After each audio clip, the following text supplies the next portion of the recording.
భక్తిభావంతో నిర్వహించుకోవాల్సిన ఉత్సవాలు ఉద్రిక్తతకు దారితీసి గాయాల పాలైన సంఘటన ప్రకాశం జిల్లా కురిచేడు మండలం దేకనగొండ గ్రామంలో జరిగింది.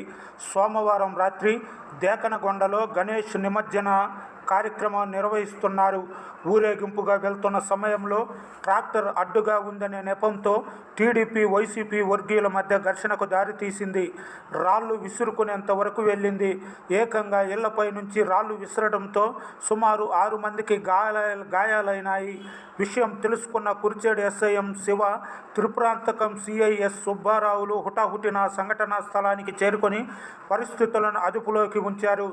మంగళవారం ఉదయం మరోసారి ఘర్షణకు పాల్పడటంతో పోలీసులు పూర్తి బందోబస్తులను ఏర్పాటు చేసి పరిస్థితులను చక్కదిద్దుతున్నారు.